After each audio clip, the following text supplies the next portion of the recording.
എപ്പോഴെങ്കിലും ഒക്കെയായി വല്ലാതെ സങ്കടം വരാത്തവരോ നിരാശപ്പെടാത്തവരോ ആയി ആരും ഉണ്ടാവില്ല.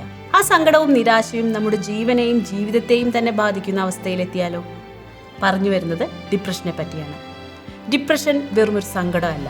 നമ്മുടെ ഉറക്കം ബാധിക്കുന്നു, വിശപ്പില്ല, ഫോക്കസ് ഇല്ല, ലൈഫ് ആകെ ശൂന്യമായി ഫീൽ ചെയ്യുന്നു, അവനവനെ വിലയില്ല.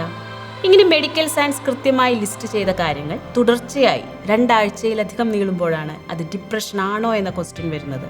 ഇത് തീരുമാനിക്കേണ്ടത് ഒരു മെഡിക്കൽ പ്രൊഫഷണലാണ്. വേണ്ട മരുന്നുകളും തെറാപ്പിയും ഒക്കെ അവർ തരും. ഇതിന്റെ കൂടെയാണ് മൂവ്മെന്റ് വരുന്നത്.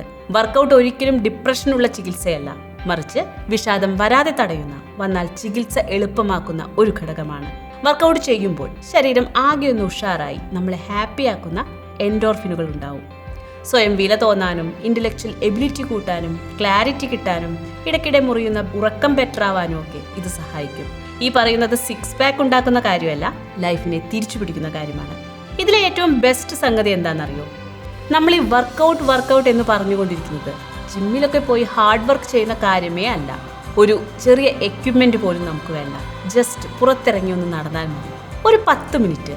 നാളെ നമുക്കത് 15 മിനിറ്റ് ആക്കാം. അടുത്ത ആഴ്ച അത് 20 മിനിറ്റ് ആക്കാം. അങ്ങനെ പതുക്കെ ശരീരവും മനസ്സും ഒരുമിച്ച് ഹീൽ ചെയ്യട്ടെ. കൂട്ടത്തിൽ നമ്മൾ കഴിക്കുന്ന ഭക്ഷണം ഉണ്ടല്ലോ, അതും ശരീരത്തെ, സങ്കടങ്ങളെ ഹീൽ ചെയ്യും. ഫുഡ് നിയന്ത്രിക്കണമെന്നല്ല, ഹെൽത്തിയായി കഴിക്കണമെന്നാണ്. ഒരു ദിവസം ഒരു നേരമെങ്കിലും ബാലൻസ്ഡ് ആയി കഴിച്ചു നോക്കൂ. നമ്മുടെ മൂഡും മെൻ്റൽ എനർജിയും ബെറ്റർ ആകാൻ അതൊരു സ്റ്റാർട്ടിംഗ് ആവും.